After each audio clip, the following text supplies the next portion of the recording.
Guys आज हिंदी साहित्य में रीतिकाल से कुछ पढ़ते हैं। तो रीतिकाल संवत 1700 से संवत 1900 तक, ईस्वी में 1683 ईस्वी से 1843 ईस्वी तक।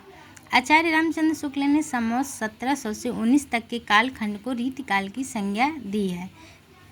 रीतिकाल का नामकरण विभिन्न विद्वानों द्वारा है।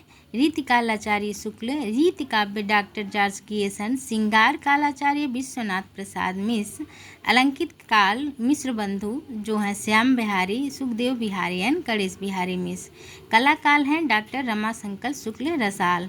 हिंदी रीतिकाल परंपरा का आरंभ और उनके आरंभकर्ता विभिन्न विद्वानों द्वारा। आरंभकर्ता कृपाराम, रचना काल 1541 ईस्वी, कारण कालक्रम की दृष्टि से केशवदास 1555 से 1617 ईस्वी, विद्वान डॉक्टर राघवेंद्र, रचनाकार व्यक्तित्व की संबंध की दृष्टि से, चिंतामणि 1643 ईस्वी से आचार्य शुक्ल, अखंड परंपरा चलाने की दृष्टि से। आचार्य शुक्ल ने रीतिकाल को दो भागों में विभक्त किया है, रीति ग्रंथकार अन्य कवि।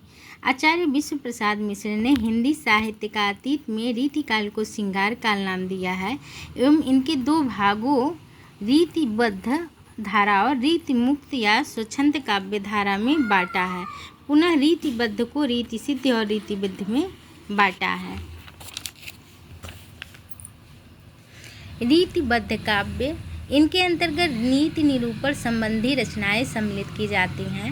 रीति सिद्ध काव्य, इसके अंतर्गत उन रचनाओं को सम्मिलित किया जाता है जो रीति तथ्यों के आधार पर बिना लक्षणादि के विवेचन किए रची जाती हैं। रीति मुक्त काव्य, इसके अंतर्गत रीति तथ्यों से मुक्त स्वच्छंद रचनाओं को सम्मिलित किया जाता है। डॉक्टर नागेंद्र द्वारा रीतिकालीन कवियों का कालानुक्रम वर्गीकरण। गाइस ये है, आप देख लेना। रीतिकाल के महत्वपूर्ण कवियों में उनकी रचनाओं का संक्षिप्त परिचय। समाज निरूपक कवि चिंतामणि तिकवापुर जिला कानपुर में के रहने वाले थे। इनका जन्म 1609 ईस्वी एवं मृत्यु 1680-85 ईस्वी के आसपास की मानी जाती है। इनके पिता का नाम रत्नाकर त्रिपाठी था। चिंतामणि के अन्य 3 भाई और थे और तीनों हिंदी साहित्य में अपनी महत्वपूर्ण भूमिका रखते हैं। तीनों भाई के नाम हैं भूषण, मतीराम और जटाशंकर। चिंतामणि का उपनाम मणिमाल था। इनके आश्रम दाता थे शाहजहां दाराशिकोह और शाहजी भोसले।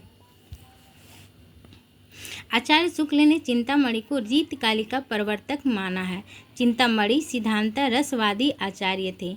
इन्होंने ब्रज भाषा का स्वच्छंद प्रयोग किया है। इसके साथ ही अपनी रचनाओं में कवित्व और सवैया का प्रयोग सर्वाधिक किया है। चिंतामणि की रचनाएं रसविलास, छंद विचार पिंगल, श्रृंगार मंजरी, कवि कल्पतरु, कृष्णचरित, काव्य विवेक, काव्य प्रकाश, कवित्व विचार और रामायण है।